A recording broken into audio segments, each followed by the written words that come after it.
الشيطان الرجيم بسم الله الرحمن الرحيم يا أيها الذين آمنوا اتقوا الله حق تقاته ولا تموتن إلا وأنتم مسلمون يا أيها الناس اتقوا ربكم الذي خلقكم من نفس واحدة وخلق منها زوجها وبث منهما رجالا كثيرا ونساء واتقوا الله الذي تساءلون به والأرحام إن الله كان عليكم رقيبا يا أيها الذين آمنوا اتقوا الله وقولوا قولا سديدا يصلح لكم أعمالكم ويغفر لكم ذنوبكم ومن يطع الله ورسوله فقد فاز فوزا عظيما. قال الله تعالى في القرآن المجيد يثبت الله الذين آمنوا بالقول الثابت في الحياة الدنيا وفي الآخرة ويذل الله الظالمين ويفعل الله ما يشاء. تمام طرح کی تعریف و صفات اللہ تعالیٰ شریک کے لیے تمام گناہوں کو پالنا اور لاکھوں کروڑ سلام اللہ کے آپ میں جناب محمد رسول اللہ صلی اللہ علیہ وسلم. يا أيها الذين آمنوا صلوا عليه وسلموا تسليما اللهم صل على محمد وعلى آل محمد كما صليت على إبراهيم وعلى آل إبراهيم إنك حميد مجيد اللهم بارك على محمد وعلى آل محمد كما باركت على إبراهيم وعلى آل إبراهيم إنك حميد مجيد. حضرات گرامی، خطبہ مسنونہ کے بعد جو میں نے آیت کریمہ آپ کے سامنے تلاوت کی، اللہ تعالیٰ نے اس آیت میں اپنی ایک نصرت، اپنی ایک مدد جو اہل ایمان کے ساتھ ہوتی ہے اس کا تذکرہ کیا کہ اللہ تعالیٰ ایمان والوں کو کلمہ توحید کے ذریعے ثابت قدمی عطا کرتا ہے. اللہ تعالیٰ نے قرآن مجید کے اندر فرمایا یثبت اللہ الذین آمنوا بالقول الثابت فی الحیات الدنیا وفی الآخرہ، کہ اللہ تعالیٰ ایمان والوں کو کلمہ توحید کے ذریعے ثابت قدمی نصیب کرتا ہے دنیا میں بھی اور آخرت میں بھی، اور وہ گمراہ صرف ظالموں کو کرتا ہے. وَيُضِلُّ اللَّهُ الظَّالِمِينَ، اور وہ گمراہ صرف ظالموں کو کرتا ہے اور دین اسلام کی تائید میں اس کی مدد ہوتی ہے. حضرات گرامی،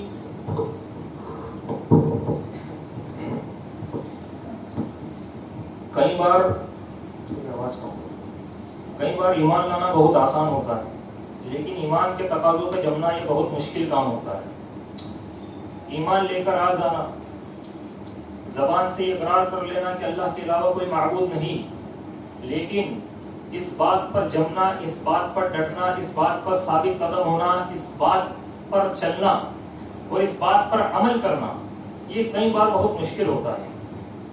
عام طور سے جب انسان ایمان لاتا ہے تو ایمان کے ساتھ آزمائش متصل ہوتی ہے.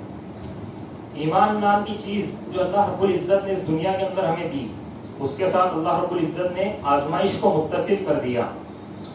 ایسا نہیں ہے کہ ہم آسانی سے زندگی کو گزار لیں، ایمان لے آئے، کلمہ توحید کا اقرار کر لے، اللہ کی توحید پر ایمان لے کر آ جائے، اللہ کے نبی صلی اللہ علیہ وسلم پر ایمان لے کر آ جائے، اس کی کتابوں پر ایمان لے کر آ جائے، ان پر عمل کرے اور ہمارے اوپر کوئی آزمائش نہ آئے. ایسا نہیں ہو سکتا، بلکہ اللہ رب العزت نے ایمان کے ساتھ آزمائش کو متصل کیا ہے، اس کے ساتھ اس کو جوڑ رکھا ہے. اللہ بندے کے عقیدے کو، اس کی توحید کو آزماتا ہے. اس کو توحید پرست بنانے کے بعد، ایمان والا بنانے کے بعد اس کو آزماتا ہے. آزمائش کے بعد چند لوگ ہی اس پر جم پاتے ہیں اور اکثر کے پیر ڈگمگا جاتے ہیں.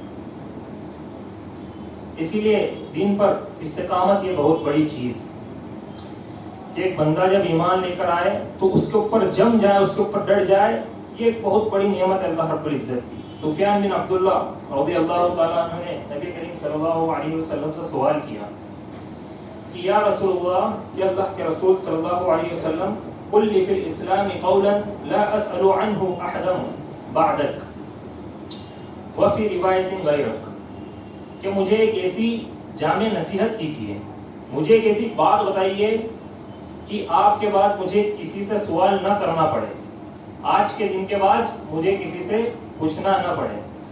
تو نبی کریم صلی اللہ علیہ وسلم نے سفیان رضی اللہ تعالیٰ عنہ کو کہا کہ قل آمنت باللہ ثم استقیم، یعنی اے سفیان، سب سے جامع نصیحت، سب سے جامع بات، سب سے بہترین نصیحت، سب سے بہترین بات وہ یہ ہے کہ قل آمنت باللہ ثم استقیم، کہ تم کہو کہ میں اللہ رب العزت پر ایمان لایا، میں اللہ کی توحید کا اقرار کیا، اس کا کلمہ طیبہ میں نے پڑھا، کلمہ توحید میں نے پڑھا، پھر اس کے اوپر ڈٹ جاؤ، جم جاؤ، اس سے ہلو مت، اس سے ڈگمگاؤ مت، کسی سے مت ڈرو، صرف اللہ رب العزت سے ڈرو.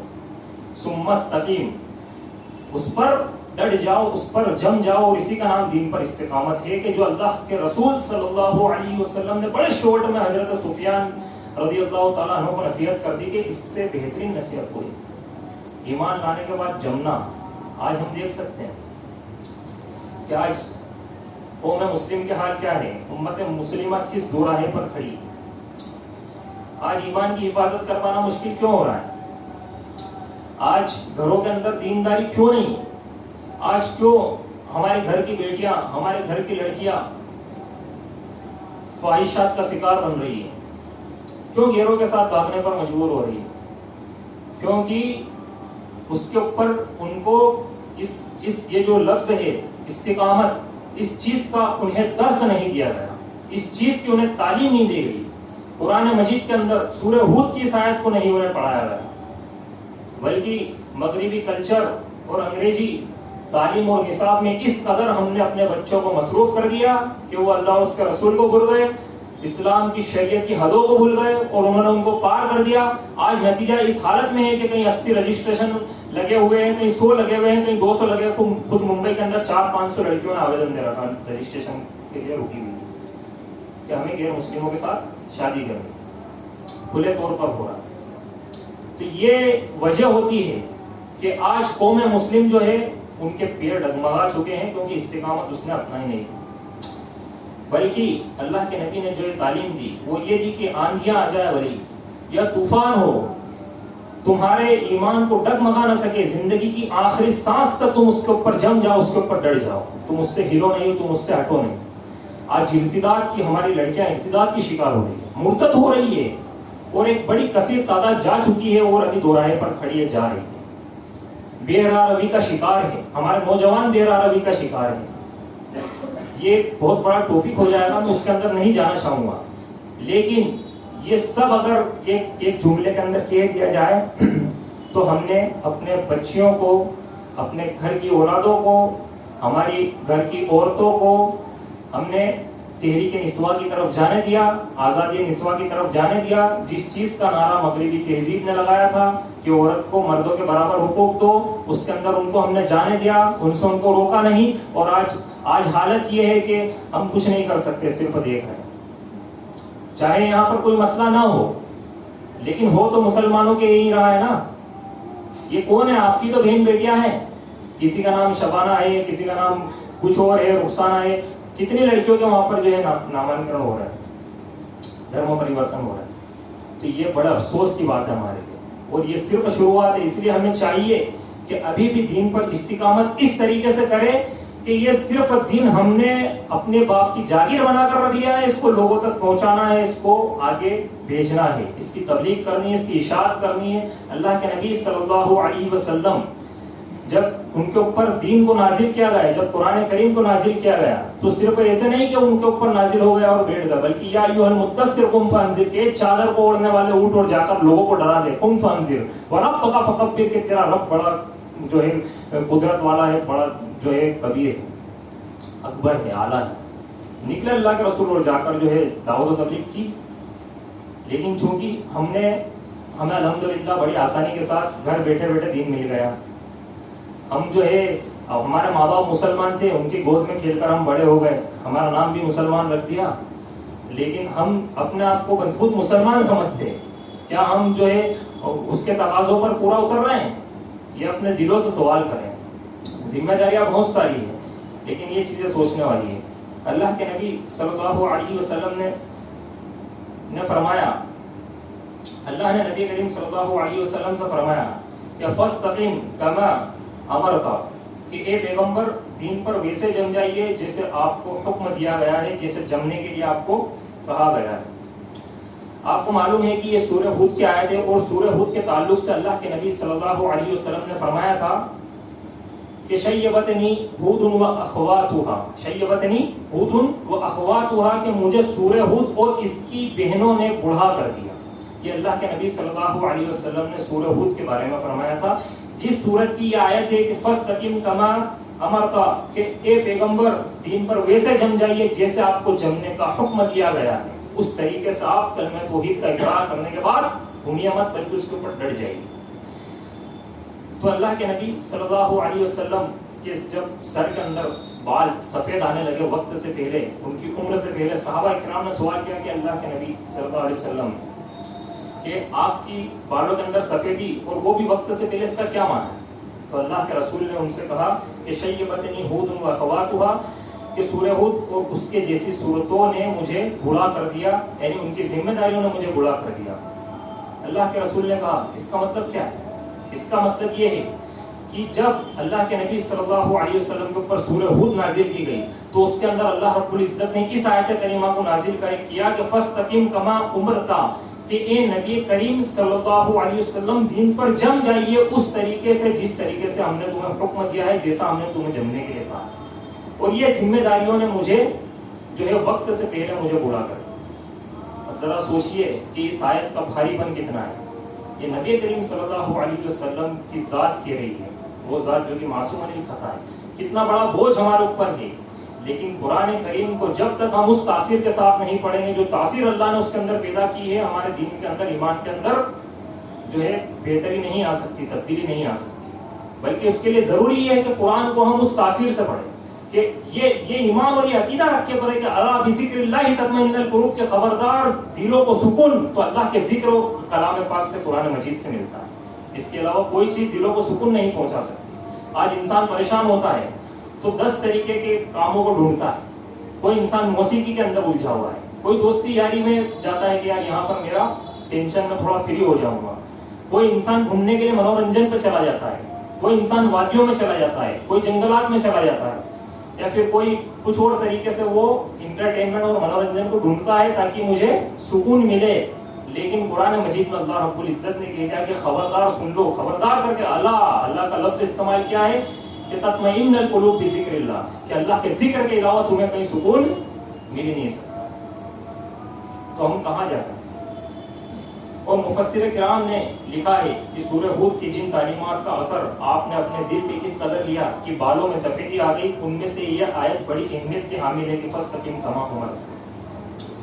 اللہ تعالیٰ نے اپنے کلام پاک میں دین پر ثابت قدمی دکھانے والے بندوں کو بشارت دیتے ہوئے کہا کہ ان الذین قالوا ربنا اللہ ثم استقاموا تتنزل علیہم الملائکہ الا تخافوا ولا تحزنوا وابشروا بالجنة التي كنتم توعدون نحن اولیاؤکم فی الحیاة الدنیا وفی الآخرہ ولکم فیہا ما تشتہی انفسکم ولکم فیہا ما تدعون نزلا من غفور رحیم۔ یہ اتنی بڑی خوشخبری، اتنی بڑی بشارت اللہ رب العزت نے ان لوگوں کو دی ہے جو دین پر ایمان لے کر آ گئے، جو اللہ کی شریعت کو جنہوں نے کلمہ پڑھ لیا، جو توحید پر آ گئے اور اس کے بعد اس کے اوپر ڈٹ گئے، اس کے اوپر جم گئے، اس کے تقاضوں کو سمجھ لیا اور اس پر عمل کر لیا اور اس کی تبلیغ کر دی۔ اللہ رب العزت نے فرمایا کہ ان الذین قالوا ربنا اللہ، کہ بے شک وہ لوگ جن بندوں نے کہا کہ ہمارا رب اللہ ہے، ثم استقاموا، پھر یہ کہنے کے بعد وہ اس کے اوپر ڈٹ گئے، تتنزل علیہم الملائکہ، تو ہم ان کے اوپر فرشتوں کو نازل کرتے ہیں، اللہ تخافوا، وہ فرشتے ان سے کہتے ہیں کہ تم ڈرو نہیں، تم گھبراؤ مت، ولا تحزنوا، اور نہ تم غمگین ہو، وابشروا بالجنۃ التي كنتم توعدون، کہ تم نے جو یہ توحید کے اوپر جمنے کا سبق یہاں پر لیا ہے، جو تم اس اسلام کے اوپر، اس دین قیم کے اوپر جمے ہو، اس کے بدلے اللہ رب العزت تمہیں بشارت دیتا ہے ان جنتوں کی جن کا تم سے وعدہ کیا جا رہا تھا۔ وَأَبْشِرُوا بِالْجَنَّةِ الَّتِي كُنْتُمْ تُوعَدُونَ نَحْنُ أَوْلِيَاؤُكُمْ فِي الْحَيَاةِ الدُّنْيَا، وہ فرشتے کہتے کہ ہم تمہارے اس زندگی کے اندر بھی دوست ہیں، اس زندگی کے اندر بھی ولی ہے، وَفِي الْآخِرَةِ، اور ہم تمہارے آخرت میں بھی دوست ہوں گے، وہاں پر بھی ہم تمہارے ولی ہوں گے، وَلَكُمْ فِيهَا مَا تَشْتَهِي أَنفُسُكُمْ، اور وہاں سب چیزیں ملے گی جو تمہارا من چاہے گا، جو تم چاہو گے اللہ رب العزت تمہیں وہ ساری چیزیں وہاں پر عطا کرے گا، وَلَكُمْ فِيهَا مَا تَدَّعُونَ، اور تم وہاں کے مہمان ہوں گے اور تمہارا میزبان جو ہوگا وہ عرش عظیم کا رب ہوگا، وہ رب العالمین ہوگا۔ تو یہ اتنی بشارتیں کس کے لیے؟ جو دین پر جم جائے۔ ایسا نہیں کہ چھوٹی موٹی آزمائش آنے کے بعد ایک انسان دین سے پھر جائے۔ ابھی حضرت ابراہیم والی آزمائش اللہ نے دی کیا؟ حضرت یوسف علیہ السلام والی آزمائش اللہ نے دی کیا؟ جو آزمائش پہلے پیغمبروں پر آئی وہ اللہ رب العزت نے ہمیں دی نہیں دی، اس کا ایک ادنا سا حصہ بھی ہمیں نہیں عطا کیا، اور اس کے باوجود ایک چھوٹی سی مصیبت، ایک چھوٹی سی آزمائش پر اللہ رب العزت سے انسان پھر جاتا ہے، وہ ایمان کھو دیتا ہے۔ تو یہ بڑی جو ہے ہمارے لیے سنگین سوچنے والی بات ہے کہ ہم اس کے اوپر غور و فکر کریں. اور خالی ہم اگر زبانی جمع خرچ کریں گے تو اس سے ہمیں بشارت ملنے والی نہیں ہے، یا پھر خالی زبانی جمع خرچ سے ہمیں جنت ملنے والی نہیں ہے. حضرات گرامی، دین و ایمان پر ثابت قدمی کا مطلب کیا ہے؟ دین و ایمان پر استقامت کا مطلب کیا ہے؟ بنیادی طور پر اس مسئلے پر کہیے تو آزمائش دو طریقے کی آتی ہے. کتنے طریقے کی آتی ہے؟ دو طریقے کی آتی ہے. اہل علم نے کہا ہے کہ پہلی جو آزمائش آتی ہے وہ آتی ہے ترغیب کی آزمائش. کس چیز کی؟ ترغیب کی جو آزمائش. اور دوسری جو آتی ہے وہ آتی ہے ترغیب کی آزمائش. یہ دو طرح میں آزمائشوں کو بانٹا ہے. ترغیب کی جو آزمائش ہوتی ہے یہ کیا ہے؟ یہ ڈر، خوف، دھمکیاں، دشمنیاں، تکلیفیں، اذیتیں، غربت، فقر و فاقہ اور بھوک، ان جیسی آزمائشوں کو ترغیب کی آزمائش کہا جاتا ہے. ہم جب دین کے راستے پہ چلتے ہیں، توحید کے راستے پہ چلتے ہیں، اللہ اور اس کے رسول کے طریقے پر چلتے ہیں، تو ہمارا دشمن ہمیں ڈرائے گا بھی صحیح، ہمارا دشمن ہمیں دھمکائے گا بھی صحیح. کبھی ہمارے اوپر غربت والا معاملہ آئے گا، کبھی ہمارے اوپر فقر و فاقہ کی آزمائش آئے گی، کبھی ہمیں بھوک کے ذریعے سے آزمایا جائے گا، کبھی ہمیں دشمن کے ڈر کے ذریعے سے آزمایا جائے گا، کبھی ہمیں تکلیفیں دی جائے گی، کبھی اذیتیں دی جائے گی، کبھی ہمیں دھمکیاں دی جائے گی. یہ ساری چیزیں ہوگی جب ہم کس کا کلمہ پڑھیں گے؟ اللہ رب العزت کی توحید کا کلمہ پڑھیں گے اور اس پر چلیں گے. اور مصیبت جس شکل میں بھی آ جائے، توحید اور اعمال صالحہ پر جم جانا ہے، اور جم جانا ہے اعلیٰ اخلاق و کردار پر. دنیا کی کوئی طاقت ہمارے ایمان اور عقیدے کو نہ لوٹ سکے گی اور نہ اس کو ہم سے دور کر سکے گی، اگر ہم اس کے اوپر جم گئے، اس کے اوپر ڈٹ گئے. لیکن اگر ذرا سے بھی ڈگمگا گئے اور ہم نے اللہ رب العزت کی ذات پر ذرہ برابر بھی شک کر دیا، ہمارا ایمان اللہ رب العزت پر ہے، لیکن اس کے باوجود اگر ہم نے اس کی ذات پر شک کر لیا کہ اب مجھے کون بچائے گا، تو اللہ رب العزت آپ کو اسباب کے حوالے کر دے گا. بلکہ پختہ اللہ رب العزت پر کامل یقین اور دین کے اوپر ثابت قدمی یہ صحابہ کرام رضوان اللہ علیہم اجمعین نے ہمیں مثالیں دی ہے. اللہ کے نبی صلی اللہ علیہ وسلم نے ہمیں مثالیں دی ہے کہ 7 دن طائف کے اندر پتھر کھائے، 7 دن طائف کی گلیوں میں پھرے، کوئی کھانا نہیں، کوئی پانی نہیں، صرف ستو پر انہوں نے 7 دن نکالے. اس کے باوجود بھی وہ دین سے نہیں پھرے، ایمان سے نہیں پھرے، بلکہ ان کا اور توکل اس کے اوپر مضبوط ہو گیا، تو یہ مثالیں ہمیں اللہ کے نبی صلی اللہ علیہ وسلم اور صحابہ کرام نے پیش کی. کہ دین پر استقامت نام اسی کا نہیں ہے کہ آپ گھر کے اندر اے سی میں بیٹھے رہیں، آپ گھر کے اندر اچھے سے اچھا کھانا کھائیں، آپ اچھی سے اچھی سواری پر نکلے، آپ کے اوپر کبھی سورج کی روشنی نہ پڑے، آپ جو ہے گھروں کے اندر آرام سے گدے لگا کر ان پر لیٹے رہیں، آپ کا بزنس بھی ہو تو اس اے سی والے آفس کے اندر ہو، آپ اچھے سے اچھا کام کریں، آپ کا بینک بیلنس سے زیادہ ہو، اور آپ جو ہے اس دنیا سے رخصت ہو جائیں. استقامت اس کا نام نہیں. استقامت اس کا نام ہے کہ آپ اس اے سی کو چھوڑ کر گھر سے باہر نکلے، آپ اس اے سی کو چھوڑ کر دکان سے باہر نکلے، آپ اپنے گدوں کو چھوڑ کر گھر سے باہر نکلے اور باہر نکل کر دنیا میں جا کر کہہ دے کہ قولوا لا الہ الا اللہ تفلحوا، کہ کہہ دو کہ اللہ کے سوا کوئی معبود نہیں، یہ کہہ دو گے تم کامیاب ہو جاؤ گے. جب یہ کہنے کے لیے باہر نکلو گے تب تکلیف آئے گی، اور اسی کا نام آزمائش ہے، اسی کا نام ترغیب کی آزمائش ہے کہ پھر تمہارے اوپر ہر طریقے سے آزمائش آئے گی. سماج بہشتار کرے گا، جات والے کاٹیں گے، تمہیں ہر طریقے سے کاٹ دیا جائے گا، لیکن اس کے باوجود دین کے اوپر جم جانا، ڈٹ جانا، دراصل اس کا نام استقامت ہے. کیا دین کا حق ہم نے ادا کیا؟ کیا ہم نے اسلام کا حق ادا کیا؟ کیا ہم گھر سے باہر نکلے؟ کیا ہم نے وہ تقاضوں پر ہم چل گئے جو جن تقاضوں کا ذکر اللہ رب العزت نے قرآن اور حدیث کے اندر کیا؟ بلکہ ان تمام تقاضوں پر پہلے عمل پیرا ہونا، اس کے بعد جا کر ہم صحیح معنوں میں مسلمان ہوں. کیونکہ یہاں پر حضرت ابراہیم اور اسماعیل کو بڑھاپے کے اندر اللہ رب العزت کہہ رہا کہ اب جا کر تم مسلمان بنے ہو. فلما اسلما، کہ اب جب دونوں باپ بیٹے اسلام لے آئے. ایسا کیوں کہا اللہ رب العزت نے؟ کیونکہ اسلام کوئی چھوٹی موٹی چیز نہیں ہے، ایک بہت بڑی نعمت ہے، اور اس کے پیچھے کا جو بدلہ اللہ رب العزت نے رکھ رکھا ہے جو کہ عالم غیب کے اندر ہے، وہ جنت ہے. اس جنت کو کوئی اللہ رب العزت نے ہر کسی کے لیے تیار نہیں کیا ہے، بلکہ اللہ رب العزت نے اس جنت کو ان لوگوں کے لیے تیار کیا ہے جو اللہ کی توحید کے لیے تن من دھن ہر چیز کی قربانی دینے کے لیے تیار ہو جائے. جنت اتنی آسانی سے ملنے والی نہیں ہے. تو اسی لیے اللہ رب العزت کی توحید پر ایمان لانے کے بعد، اس کے دین پر ایمان لانے کے بعد ثم استقیم، اس کے اوپر ڈٹ جانا ہے. پھر ترغیب کی جو آزمائش آئے گی، جتنی بھی آزمائش ہمارے اوپر آئے گی ان سے گزر جانا، شیطان کا مقابلہ کر لینا. اس کے بعد جا کر ہم جو ہے ایمان پر ثابت قدم رہیں گے. اور یہی جو ہے اسلوب رہا ہے صحابہ کرام کا اور جتنے بھی نبی اس دنیا میں ان تمام کا. دوسری جو آزمائش ہے وہ ہے ترغیب کی آزمائش.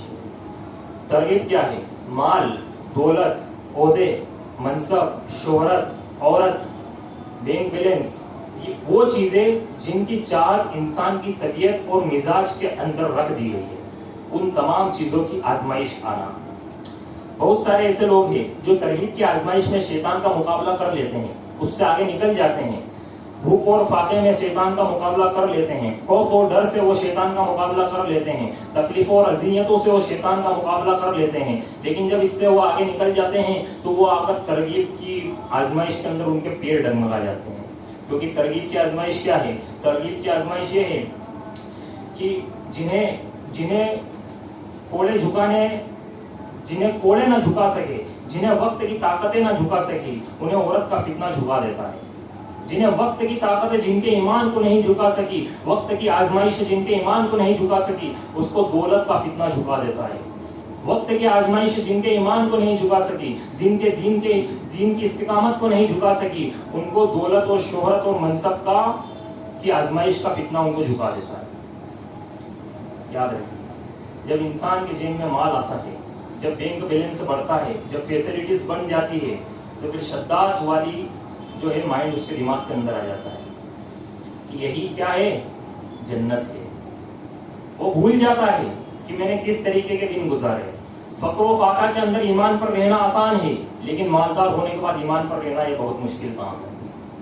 کیونکہ مال آنے کے بعد ایک انسان فتنوں کے اندر الجھ جاتا ہے، وہ دنیا کی رنگینیوں میں کھو جاتا ہے، وہ زیب و آرائش کو اپنا لیتا ہے اور وہ اپنے حقیقی رب کو بھول جاتا ہے، وہ اپنی حقیقی زندگی کو بھول جاتا ہے، وہ آخرت کی زندگی کو بھول جاتا ہے، وہ جنت اور جہنم کے کانسیپٹ کو بھول جاتا ہے، وہ عالم برزخ کے کانسیپٹ کو بھول جاتا ہے، وہ قبر کی ان جو ہے خوفناک راتوں کو بھول جاتا ہے، وہ قبر میں منکر اور نکیر کے سوالات اور جوابات دینے کو بھول جاتا ہے.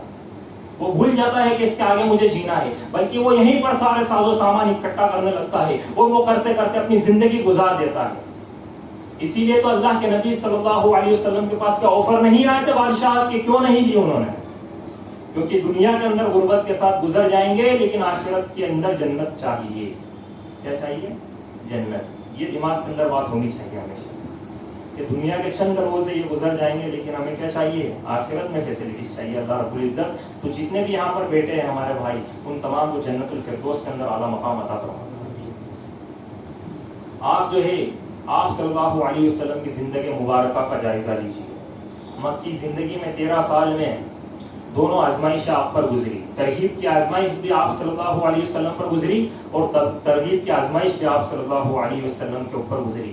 مشرکین مکہ کی ایذا رسانیاں، مشرکین مکہ کی اذیتیں، مشرکین مکہ کی دشنام ترازیاں، مشرکین مکہ کی گالیاں، مشرکین مکہ کے الزامات، مشرکین مکہ کے طعنے، مشرکین مکہ کی اذیتیں. پیارے نبی صلی اللہ علیہ وسلم کو شاعر کہا، پیارے نبی صلی اللہ علیہ وسلم کو جادوگر کہا، پیارے نبی صلی اللہ علیہ وسلم کو پاگل کہا، پیارے نبی صلی اللہ علیہ وسلم کو بیوقوف کہا. وہ لوگ جس طریقے سے ستا سکتے تھے انہوں نے نبی کریم صلی اللہ علیہ وسلم کو ستایا، لیکن پیارے نبی صلی اللہ علیہ وسلم نے وہ ثابت قدمی دکھلائی کہ جب اللہ کے نبی صلی اللہ علیہ وسلم کے چچا ابو طالب آپ صلی اللہ علیہ وسلم کو سمجھانے کے لیے آئے تو آپ صلی اللہ علیہ وسلم نے 2 ٹوک الفاظ میں انہیں کہہ دیا اور جواب دے دیا. کہا کہ چچا جان یاد رکھیے، اللہ کی قسم اگر یہ لوگ میرے سیدھے ہاتھ میں سورج لا کر رکھ دے اور بائیں ہاتھ میں چاند لا کر رکھ دے اور چاہے کہ میں اس دین کی تبلیغ میں، اس اللہ کے دین کی تبلیغ سے رک جاؤں، اس کو چھوڑ دوں، تو یہ ناممکن ہے میں اس تبلیغ کو کبھی نہیں چھوڑوں گا، اس تبلیغ سے کبھی نہیں رکوں گا. یہ اللہ کے نبی صلی اللہ علیہ وسلم نے 2 ٹوک الفاظ میں جواب. اب یہاں پر آپ دیکھ لیجئے کہ یہ ترغیب کی آزمائش اللہ کے رسول کے اوپر آئی. کس کو بھیجا؟ چچا کو بھیجا سمجھانے کے لیے، تاکہ تھوڑا سا کیا ہو، بےسر بنے. ان کو سمجھائے کہ دیکھو پیچھے اتنی بڑی بڑی طاقتیں ہیں، یہ اس طریقے سے کام کر سکتی ہے. لیکن نبی کریم صلی اللہ علیہ وسلم نے کہا کہ بھلی تم میرے دائیں ہاتھ میں سورج اور بائیں ہاتھ میں چاند لا کر رکھ دو، میں اس دین کی تبلیغ سے رکنے والا نہیں ہوں. ارے وہ بیوقوف لوگ کیا جانے جو اللہ کے نبی صلی اللہ علیہ وسلم کو ڈرا دھمکا رہے تھے کہ جب سے دنیا بنی ہے، جب سے کائنات بنی ہے، جتنے نبی اس دنیا میں آئے، جتنے انبیاء کو اللہ رب العزت نے اس دنیا کے اندر مبعوث کیا، ان تمام کے ماننے والے اتنے نہیں ہیں جتنے جناب محمد رسول اللہ صلی اللہ علیہ وسلم کے قیامت تک نام لینے والے ہیں. اور اس قرآن مجید کے اندر اللہ رب العزت نے ان کا ذکر بلند کر دیا. تو یہ اس طریقے سے اللہ کے نبی صلی اللہ علیہ وسلم کے اوپر ترغیب کی آزمائش ہے. اب جب انہوں نے دیکھ لیا مشرکین مکہ کے ترغیب کی آزمائش نبی پر کام نہیں کری, کہ محمد کے اوپر ترغیب کی آزمائش نے کام نہیں کیا, تو انہوں نے پھر دوسرا اسلوب اپنایا اور ترغیب کے اسلوب کو نبی کریم صلی اللہ علیہ وسلم کے اوپر لاگو کیا. جب مکہ کا بہت بڑا سردار عتبہ آپ صلی اللہ علیہ وسلم کی خدمت میں آیا, یہ بڑا ذہین تھا, بڑا جو ہے عقل مند تھا, یہ اللہ کے نبی صلی اللہ علیہ وسلم کے پاس آیا اور آپ صلی اللہ علیہ وسلم کو آفر دینے لگا, اور آفر دیتے ہوئے اس نے کہا کہ محمد تم کتنے اچھے انسان تھے, تم کتنے عظیم انسان تھے, مکہ میں کتنی عزت تھی تمہاری, کتنے لوگ تمہاری عزت کیا کرتے تھے, یہ کون سی دعوت تم نے شروع کر دی ہے کہ جس نے میاں بیوی میں جدائی ڈال دی, یہ کون سی دعوت تم نے شروع کر دی ہے کہ جو باپ اور بیٹے, والدین اور بیٹے کے رشتے کو انہوں نے توڑ دیا, جو چاچا بھتیجے کو رشتے کو انہوں نے توڑ دیا, بھائی بھائی آپس میں جدا ہوا ہے, یہ کس دعوت کو تم نے شروع کر رکھا ہے. تو انہوں نے عتبہ نے کہا اللہ کے نبی سے کہ محمد آج بتاؤ کہ تمہیں کیا چاہیے, تم جو مانگو گے وہ تمہیں دے دیا جائے, تم بتاؤ تم کیا چاہتے ہو, تم کیا چاہتے ہو. اگر تمہیں دولت چاہیے تو تمہارے قدموں میں دولت کا دریا بہا دیں گے, تمہیں اگر عہدہ چاہیے تو عرب کا بادشاہ ہم تمہیں بنا دیں گے, تمہیں اگر عورت چاہیے تو سب سے حسین اور خوبصورت عورت عرب کی, اس سے ہم تمہارا نکاح کروا دیں گے, تم بتائیے کیا چاہیے. پیارے نبی صلوات اللہ وسلام علیہ نے کہا, خاموشی سے وہ سنتے رہے, اور پھر اس کے بعد اللہ کے نبی صلی اللہ علیہ وسلم نے کہا کہ یہ عتبہ کیا تمہاری بات ہو گئی, تو انہوں نے کہا کہ ہاں میری بات ہو گئی. پھر اللہ کے نبی صلی اللہ علیہ وسلم نے کہا کہ اب میری بات سنو.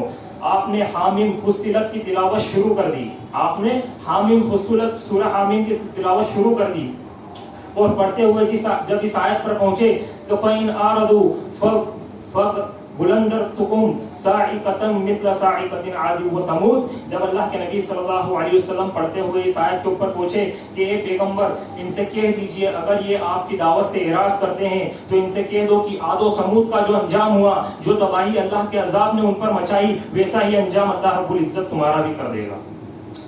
یہ اللہ کے نبی صلی اللہ علیہ وسلم نے اپنی زبان سے جب یہ آیت کریمہ نکالی, جب اس آیت کے اوپر پڑھتے پڑھتے پہنچے, عتبہ نے آپ کے منہ پر اپنا ہاتھ رکھ دیا اور کہا کہ یہ محمد بس اب آگے مت پڑھیے. یہ قرآن کریم کی جو ہے عظمت ہے, یہ اس کی قدرت ہے. آج یہ کیسے لوگ ہیں جو قرآن کو چھوڑ کر جو ہے ویدوں کی تبلیغ کر رہے ہیں, نعوذ باللہ. عتبہ آیا تھا ہی نہیں اللہ کے رسول کے پاس, اور اللہ کے رسول نے کیا پڑھا, قرآن کریم پڑھا. کیا قرآن سے عظیم کوئی کتاب ہو سکتی ہے؟ تو ان لوگوں کے لیے اللہ کے 99 نام کافی نہیں, کہ یہ کون جاہل لوگ ہیں جو اللہ کو ایشور بولتے ہیں. کیا اللہ کے 99 نام ان کے لیے کافی نہیں؟ کیا اللہ کا قرآن کریم ان کے لیے کافی نہیں کہ جس کے اندر اللہ رب العزت شروع میں سورہ بقرہ کے شروع میں کہہ دیا لا ریب فیہ, کہ اس کے اندر کوئی شک نہیں ہے, کہ یاد رکھو یہ وہی کتاب ہے جس کا تذکرہ پچھلی کتابوں کے اندر ہوتا ہوا آ رہا تھا کہ ایک کتاب آنے والی ہے, اور یہ وہی کتاب ہے کہ اب اس کے اندر کوئی شک نہیں. وَإِنَّا لَهُ لَحَافِظُونَ إِنَّا نَحْنُ نَزَّلْنَا الذِّكْرَ وَإِنَّا لَهُ لَحَافِظُونَ, کہ ہم ہی اس ذکر کو نازل کرنے والے اور قیامت تک ہم ہی اس کی حفاظت کرنے والے. اس کے اندر نہ آگے سے باطل آ سکتا ہے نہ پیچھے سے آ سکتا ہے, کہیں سے بھی اس کے اندر باطل نہیں آ سکتا. تو کیا ہمارے لیے ہماری کتاب کافی نہیں, جس کو اللہ رب العزت نے کہا کہ یہ کتاب یہ پوری دنیا کی ہدایت کے لیے کافی, یہ اکیلی کتاب کافی. اس کے باوجود لوگ جو ہے آج آپ دیکھ لیجیے آپ کے سامنے کا معاملہ کہ اس قرآن پر سے ایمان ہٹا کر وہ کس پر ایمان لے کر آ گئے, ویدوں کے اوپر ایمان لے کر آ گئے نعوذ باللہ. اور تبلیغ کس کی کر رہے ہیں, ویدوں کی کر رہے ہیں. اگر حضرت علی رضی اللہ تعالیٰ عنہ آج ہوتے ہیں, یا اللہ کے نبی صلی اللہ علیہ وسلم ہوتے, چاروں خلفاء میں سے کوئی ایک خلیفہ ہوتے جنہوں نے ان مرتدوں کو ختم کر دیا تھا, آج ان ممکن حدیثوں کو ختم کر دیتے, چھوڑتے ہی نہیں ان کو, ختم کر دیتے. تو یہ دراصل تبلیغ اگر کسی چیز کی ہوگی تو وہ کس کی ہوگی, صرف اور صرف قرآن مجید کی ہوگی. کیونکہ اس کے اندر سب سے مین چیز یہ کیا ہے, ایک مسلمان کیوں قرآن کو نہیں سمجھ پا رہا ہے, سیکولرزم کے جال میں کیوں الجھ رہا ہے, کیوں سیکولر بن رہا ہے, کیوں وہ تلوے چاٹ رہا لوگوں کے. کیا ہمارے لیے قرآن کافی نہیں ہے؟ اللہ رب العزت نے قرآن مجید کے اندر کہا علیہ اللہ بھی کافی نبدا. کیا اللہ اپنے بندے کے لیے کافی نہیں ہے؟ اور اللہ رب العزت نے صحیفہ جو ہے لوگوں کی ہدایت کے لیے بھیجا, کیا یہ لوگوں کے لیے کافی نہیں ہے؟ پھر لوگ کدھر کی طرف پلٹ رہے ہیں, کدھر کی طرف جا رہے ہیں. دراصل مسئلہ یہ ہے کہ ان لوگوں نے قرآن کو سمجھ کر نہیں پڑھا, اور سمجھ کر پڑھا تو بصیرت کی نگاہوں سے نہیں پڑھا, اور بصیرت کی نگاہوں سے بھی اگر پڑھا ہے تو اللہ رب العزت نے جو اس کے اندر عظیم تاثیر رکھ رکھی ہے, اس تاثیر کے ساتھ اس قرآن مجید کو پڑھنے کی انہوں نے کوشش نہیں کی, کیونکہ شک کی نگاہوں سے یہود پڑھتے ہیں قرآن کریم کو. اس بات کو آپ یاد رکھیں. تو ہمارے لیے قرآن مجید کافی ہے, ہمیں قرآن و مجید کی دعوت و تبلیغ کرنی ہے. اور یہاں پر آپ دیکھ لیجئے کہ جب بھی اللہ کے نبی صلی اللہ علیہ وسلم کے پاس کوئی بھی مشرک مکہ میں سے آتا تھا یا کہیں سے بھی آتا تھا, تو اللہ کے نبی صلی اللہ علیہ وسلم اس کے سامنے کیا پڑھتے تھے؟ قرآن پڑھتے تھے. کیا اللہ کے نبی کے دور میں وید نہیں تھی؟ وید کتنے سال پرانی بتائیے؟ 4,500 سال پرانی یہ آتا ہے اس کے اندر لکھا ہوا, مطلب اس کے تعلق سے فیکٹ آتے. اس ٹائم پہ صحیفے تھے, حضرت عمر بھی اللہ کے نبی کے پاس لے کر آتے, حدیث موجود ہے. تو کیا اللہ کے نبی کے دور میں وید موجود نہیں تھی؟ بالکل موجود تھی, گرنتھیں موجود تھی, ان کے صحیفے موجود تھے.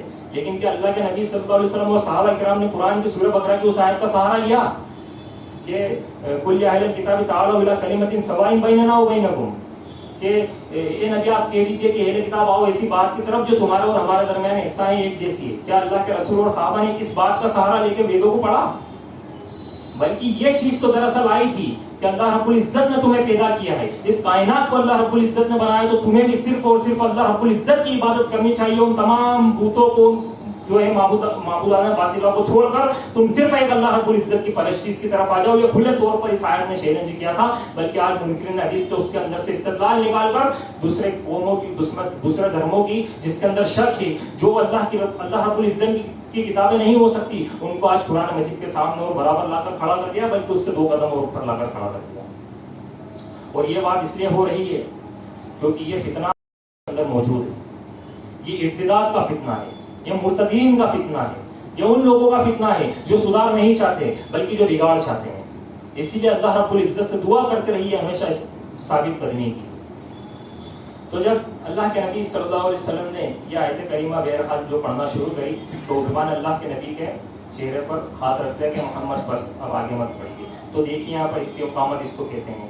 تو حضرات ثابت قدمی کے اسباب کیا ہے؟ سب سے پہلا سبب یہ ہم مختصر میں جانیں گے کہ صحیح اسلامی تربیت, ایسی تربیت جس میں علمی سطح پر انسان توحید کو سمجھے. سب سے پہلے صحیح طریقے سے تربیت ایک انسان کی ہونی چاہیے, کہ جو تربیت اللہ کے نبی صلی اللہ علیہ وسلم نے صحابہ اکرام کی تھی, ایسی تربیت جس میں علمی سطح پر انسان سنت رسول صلی اللہ علیہ وسلم کو سمجھے, ایسی تربیت جس میں انسان علمی سطح پر دین اسلام کی تعلیمات کو سمجھے, ایسی تربیت جس میں علمی سطح پر انسان عقیدہ توحید کو سمجھے, اور ایسی تربیت جس کا دار و مدار کتاب و سنت پر ہو. دنیا کی بڑی آزمائش مقصد کے راستے سے آپ کو نہیں ہٹا سکتی اگر آپ جناب محمد رسول اللہ صلی اللہ علیہ وسلم کے طریقے پر چل رہے ہیں. تو دیکھیے مورخین نے ایک بات لکھی ہے کہ نبی کریم صلی اللہ علیہ وسلم کی جب وفات ہوئی تو اس کے جشن بعد آپ سب کو معلوم ہے کہ پورا جزیرہ عرب مرتد ہو گیا, اسلام چھوڑ دیا تھا. جیسے اللہ کے نبی صلی اللہ علیہ وسلم کی وفات ہوئی, اللہ کے نبی صلی اللہ علیہ وسلم نے اپنی آنکھوں کو بند کرا, تو جتنے بھی جزیرہ عرب کے اندر جتنے بھی قبیلے اللہ کے رسول صلی اللہ علیہ وسلم کے ہاتھ پر جن کے قارئین آئے تھے, نمائندے آئے تھے اللہ کے رسول کے پاس بیعت کر کے گئے, تو وہ واپس لوٹے تو ان کی تربیت مکمل نہیں ہوئی تھی, اور وہ کیا ہو گئے تھے؟ اللہ کے نبی کی وفات کے بعد مرتد ہو گئے تھے, وہ مسلمان نہیں تھے. حضرت ابو بکر صدیق نے ابھی خلافت نہیں سنبھالی, ابھی کرسی نہیں سنبھالی, اور روزانہ ایک خبریں آ رہی تھی کہ آج فلاں قبیلہ مرتد ہو گیا, آج فلاں قبیلہ مرتد ہو گیا, آج فلاں قبیلہ مرتد ہو گیا. جب یہ خبر جو ہے حضرت ابو بکر صدیق کے پاس آنے لگی تو حضرت ابو بکر صدیق رضی اللہ تعالیٰ عنہ نے اس کے بعد پلاننگ کی. سن 9 ہجری میں سارے قبیلے اسلام لائے تھے. کتنی ہجری میں؟ سن 9 ہجری کے اندر یہ اسلام لے کر آئے تھے, لیکن نبی کی آنکھیں بند ہونے کے جسٹ بعد ان کے اندر ارتداد کا فتنہ پھیل گیا. اہل علم لکھتے ہیں, مورخین جو تاریخ نگار ہیں وہ لکھتے ہیں کہ اس فتنہ ارتداد میں 3 شہر جو ہے وہ اس فتنے سے محفوظ رہے. عرب کے صرف کتنے شہر؟ 3 شہر اس فتنے سے محفوظ رہے. پہلا شہر مکہ مکرمہ, دوسرا مدینہ منورہ, اور تیسرا طائف. یہ 3 شہر اس فتنے سے محفوظ رہے. باقی اس کے علاوہ جتنے بھی قبیلے تھے جو ایمان لے کر آئے تھے ان میں سے کچھ نہ کچھ لوگ مرتد ہو گئے تھے. اور یہاں ارتداد اس لیے نہیں پھیلا ان 3 شہروں کے اندر کیونکہ انہوں نے اسلام کو علمی سطح پر سمجھا تھا. انہوں نے نبی کریم صلی اللہ علیہ وسلم کی طویل صحبت کو پایا تھا, اور نبی کریم صلی اللہ علیہ وسلم کی تعلیم کی روشنی کے اندر, تعلیمات کی روشنی کے اندر انہوں نے دین اسلام کو اور توحید کو سمجھا تھا. جو مرتد ہوئے یہ وہ قبیلے تھے جن کے نمائندے آتے تھے اور نبی صلی اللہ علیہ وسلم کے ہاتھ پر بیعت کرتے اور ان کا پیغام لے جاتے اور پھر جا کر جو ہے اپنے قبیلوں کے اندر جو ہے اس کی دعوت کرتے تھے، ان تک دین پہنچاتے تھے. اور یہ وہ لوگ تھے جن کی اسلامی تربیت پوری نہیں ہو سکی تھی. یعنی اللہ کے نبی صلی اللہ علیہ وسلم چلے گئے، انہوں نے اللہ کے رسول صلی اللہ علیہ وسلم کی صحبت میں آ کر دین کو کا علم حاصل نہیں کیا، اور وہ اللہ کے نبی صلی اللہ علیہ وسلم کے مطلب جو ہے جانے کے بعد بھی ان کی اسلامی تربیت ابھی پوری نہیں ہوئی تھی. تو حضرت ابو بکر صدیق رضی اللہ تعالی عنہ نے ایک تو طائف، ایک مدینہ منورہ اور ایک مکہ معظمہ، ان تین جگہ کے صحابہ اکرام کو اکٹھا کیا، مسلمانوں کو اکٹھا کیا اور پھر نکلے اور پورے جزیرہ عرب سے ارتداد کے فتنے کا صفایا کر دیا. کیا کر دیا؟ ارتداد کے فتنے کا صفایا کر دیا، ان کا خاتمہ کر دیا، ان تمام کے تمام کو ختم کر دیا. تو یہاں پر کہنے کا مقصد یہ ہے کہ علمی سطح پر ہمیں توحید کو سمجھنا ہوگا. آج نہیں تو 10 سال بعد بھی ہو سکتا ہے کہ ہمارے ایمان کے اندر ڈگمگاہٹ آ جائے، کیونکہ دیکھو حالات دن پر دن بدتر ہوتے جا رہے ہیں. آپ دیکھیے پہلے لنچنگ کی خبر آتی تھی، کبھی مہینے میں ایک بار آتی تھی، 6 مہینے 2 مہینے میں آتی تھی. اب ڈیلی کی ہر ایک 2 خبریں، ڈیلی کے مہینے میں سے مسائل آتے رہتے ہیں. اللہ رب العزت نے قرآن مجید کے اندر ہمیں اس چیز کے لیے بولا کہ کم سے کم اتنی جان تو بچا لو کہ اپنا سیلف ڈیفینس کر سکو، اتنی تو طاقت بناؤ کم سے کم. لیکن آج کا مسلمان کیا کر رہا ہے؟ آج کے مسلمان کے ہاتھ ختم ہو جاتے ہیں گیم کھیلتے ہیں. کوئی ان ہاتھوں سے کیا کرے گا؟ وہ کھا رہا فاسٹ فوڈ، اس کا پیٹ ختم ہو جاتا ہے، اس کی صحت ختم ہو جاتی ہے، اور پھر اس کے بعد وہ چاہے گا کہ میں جا کر کچھ کروں، تو وہ تو آلریڈی 10 جنوں کو تو مارنے کی ضرورت نہیں، 2 لوگ ہی کافی، اس کے لیے 1 آدمی کافی. اب یہاں پر صحت کی جب بات آتی ہے تو اسلام کے اندر آپ دیکھیے کہ اللہ کے نبی صلی اللہ علیہ وسلم کی کئی حدیث کے اندر ملے گا آپ کو کہ اللہ کے نبی صلی اللہ علیہ وسلم کیا غذا کھایا کرتے تھے اور صحابہ کرام کیا کھایا کرتے تھے، اور اللہ کے نبی صلی اللہ علیہ وسلم نے مفید غذائیں کیا بتائی. کیا طب نبوی جو ہے ہمارے لیے علاج کافی نہیں ہے؟ اتنا بڑا اللہ کے نبی صلی اللہ علیہ وسلم نے طب نبوی پورا ہمیں جو ہے میڈیکل کا پورا ہمیں جو ہے اللہ کے نبی صلی اللہ علیہ وسلم نے بنا کر دیا. اور اس کے باوجود آج آپ دیکھیے کہ وہ مسلمان، وہ صحابہ کرام جو جنگ خندق ہو رہی ہے، اور جنگ خندق ہونے سے پہلے انہوں نے 17 فیٹ کا گڈھا کھودا، اور وہ بھی خالی پیٹ کھودا، اور وہ بھی پیٹوں کے اوپر پتھر باندھ کے انہوں نے خندق کھودی. یہاں پر آپ دیکھیے صرف اللہ کی تکبیر کا نعرہ لگاتے جا رہے تھے اور اس کو خندق کو کھودتے جا رہے تھے. اور آج مسلمان کا حال یہ ہے کہ صبح کھائے گا تو فاسٹ فوڈ کھائے گا، دن میں کھائے گا تو فاسٹ فوڈ کھائے گا، رات کو کھائے گا تو فاسٹ فوڈ کھائے گا، اور گوشت جب سامنے آ جائے یار یہ میں نہیں کھاتا، جب کوئی فائدہ مند غذا سامنے آ جائے گا یار یہ میں نہیں کھاتا. یہ کیسے ہم نے ہمارے بچوں کو بنا دیا ہے؟ کس طریقے کے کس راہ پر ہمارے بچے جا رہے ہیں؟ مغربی کلچر کے ساتھ مغربی کھانوں کی طرف ہمارے بچے جا رہے ہیں. اور پھر اس کا سبب کیا ہوتا ہے کہ انسان کمزور ہو جاتا ہے، جبکہ ایک مومن کو مضبوط ہونا چاہیے. اللہ کے نبی صلی اللہ علیہ وسلم کے بارے میں آتا ہے، آپ دیکھیے حضرت موسیٰ علیہ السلام کو، موسیٰ علیہ السلام اللہ کے نبی تھے، لیکن ان کے اندر فزیکل اتنے زیادہ فٹنس تھی ان کے اندر کہ جب 2 شخص کا وہ معاہدہ کرانے کے لیے کھڑے ہوئے تو جو ایک شخص تھا اس کا جب انہوں نے دیکھا کہ تھوڑا سا ڈال مگول ہے تو انہوں نے کیا کرا، اس کو دیکھ کر گھوسا مار دیا، اور وہ آدمی کیا ہو گیا؟ وہیں پر مر گیا. وہ آدمی وہیں پر مر گیا، اس کی جان چلی گئی. تو یہاں پر آپ دیکھیے کہ حضرت موسیٰ علیہ السلام فزیکل کتنے اسٹرانگ تھے. اللہ کے نبی صلی اللہ علیہ وسلم کو آپ دیکھیے، ان کی پوری زندگی آپ دیکھ لیجئے کہ اللہ کے نبی صلی اللہ علیہ وسلم کتنے فزیکل اسٹرانگ تھے. لیکن آج ہمارے نوجوان نسل کو آپ دیکھ لیجئے کہ کس طریقے سے وہ گناہوں کے اندر الجھے ہوئے ہیں، کس طریقے سے وہ برائیوں کے اندر لت پت ہیں، کس طریقے سے وہ جو ہے مغربی کلچر، مغربی تہذیب کی طرف جا چکے ہیں. اور یہ اتنی بات بولنے کا سبب یہ ہے، اس کی وجہ یہ ہے کہ آنے والے ٹائم کے اندر جب ایک انسان کو ایمان کے نام پر 2 چاٹے پڑیں گے تو کوئی ایسا نہ ہو کہ وہ ایمان سے ہو جائے. اور یہاں پر اللہ رب العزت نے جو تذکرہ کیا ہے ثم استقم، کہ جہاں پر اللہ کے نبی صلی اللہ علیہ وسلم کے بال سفید ہو گئے عمر سے پہلے سورہ ہود کی اس آیت کو پڑھ کر، کہ اس کے اندر اللہ رب العزت نے کتنی بڑی ذمہ داری مجھے دے دی ہے کہ تم ایمان لے کر آ جاؤ، پھر اس کے بعد کیا ہو جاؤ، جس طریقے سے تمہیں جمنے کا حکم دیا اس کے اوپر جم جاؤ، اس کے اوپر ڈٹ جاؤ. تو کس طریقے سے جو ہے ان آیت کریمہ کو آج کے مسلمان سمجھیں گے. تو سب سے پہلی چیز یہ ہے کہ ہم ارتداد کا جو فتنہ ہے، ارتداد کا فتنہ، ہم اس کو جانیں، اس کے بارے میں پڑھیں، اس کے بارے میں سمجھیں کہ آج کتنے لوگ مرتد ہو رہے ہیں. دن پہ دن لوگوں کے مرتد ہونے کی خبریں آج بھی آتی ہے. تو سب سے پہلا سبب یہ ہے. دوسرا سبب یہ ہے کہ قرآن فہمی، قرآن سے ہمارا تعلق کیا ہے، قرآن سے ہم نے کیا ریلیشن بنا رہا ہے. کہ اللہ کی قسم قرآن مجید میں اللہ نے وہ تاثیر رکھی ہے کہ جب تلاوت کرتے ہیں تو ہمارے دلوں کو غیر معمولی طاقت و قوت ملتی ہے. ایسی طاقت و قوت ملتی ہے کہ جس سے دلوں کو فائدہ ہوتا ہے. قرآن میں اللہ رب العزت نے کہا کہ اے پیغمبر آپ کو جا بجا گزشتہ نبیوں کے جو واقعات سناتے ہیں, جن واقعات سے آپ کو ثابت قدمی نصیب کرنا مقصد یہ ہے کہ آپ کو اس سے استقامت ملے, تو جا کر قرآن مجید کے اندر ہم یہ جتنے بھی واقعات ہیں ان کو بتاتے ہیں. تو پیارے نبی جب مشرکین مکہ انہیں پریشان کیا کرتے تھے, ان کو تکلیفیں دیا کرتے تھے, ان کو برا بلا کہا کرتے تھے, ان کو بیوقوف جادوگر اور پتہ نہیں کاہن اور کن الفاظوں سے ان کو پکارا کرتے تھے, تو اللہ کے نبی صلی اللہ علیہ وسلم پر جب وحی آتی, جب اللہ کے نبی صلی اللہ علیہ وسلم قرآن مجید کو پڑھتے تو پھر سے ان کو ایک نیا حوصلہ ملتا اور ایک نئے عزم اور نئے حوصلے کے ساتھ وہ پھر سے دعوت و تبلیغ کرنے کے لیے نکل جاتے. تو یہ قرآن مجید, جب بھی آپ پریشان ہو قرآن مجید کی طرف لو, جب بھی آپ پریشان ہو قرآن مجید کی طرف آؤ. جب تک ہمارا تعلق قرآن مجید سے مضبوط نہیں ہوگا تو ہمیں یہی سب دیکھنے کو ملے گا کہ ڈیلی ایک خبر آئے گی, اس انسان کو 10 گھنٹے تک مارا, اس انسان کو 15 گھنٹے تک مارا, اور پھر بھی اس کے باوجود بھی وہ شرکیاں نعرے لگاتے لگاتے کفر پر مر گیا. شیطان نے پوری کوشش کی اور وہ شیطان اس کے اندر کامیاب ہو گیا, وہ شیطان سے اس مقابلے اس جنگ کے اندر ہار گیا اور وہ شرک کے اوپر مر گیا. جب ایسی کنڈیشن آ جائے, چاہے وہ انسان کمزور ہو کہ طاقتور ہو, اب یہاں پر فزیکل فٹنس نہیں دیکھی گئی, چاہے وہ انسان ایسا نہیں ہے کہ جس کی باڈی فٹ رہے گی, جو مضبوط رہے گا اسی کا ایمان مضبوط رہے گا, ایسا ہوتا ہے گا؟ ایسا نہیں. جو انسان اگر کمزور بھی ہے شریر سے لیکن اس کا ایمان مضبوط ہے, اس نے اگر علمی سطح پر اللہ کے نبی صلی اللہ علیہ وسلم کی سنتوں کو سمجھا ہے, اس نے علمی سطح پر توحید کا جائزہ لیا ہے, اس نے علمی سطح پر دین محمدی صلی اللہ علیہ وسلم کو جانا ہے, اس پر عمل کیا ہے, تو جب اس کی موت کا وقت آئے گا اس کے اوپر بھی وہ دین اور استقامت کے اوپر ڈٹا رہے گا, اور اس کے آخری سانس تک اس کے منہ سے الفاظ کیا نکلیں گے؟ اللہ اکبر کے الفاظ نکلیں گے, اللہ الصمد کے الفاظ نکلیں گے, اس کے منہ سے کلمہ توحید نکلے گا, اس کے منہ سے نعرہ کس چیز کا نکلے گا؟ اللہ اکبر کا نکلے گا, توحید کی صدائیں نکلے گی کہ اللہ ایک ہے اور میں اسی کی عبادت کروں گا, چاہے تم میری بوٹی بوٹی کر دو, ٹکڑے ٹکڑے کر دو, چاہے مجھے ختم کر دو, جلا دو, چتھڑے اڑا دو, لیکن کس کی عبادت ہوگی؟ صرف ایک اللہ کی عبادت ہوگی.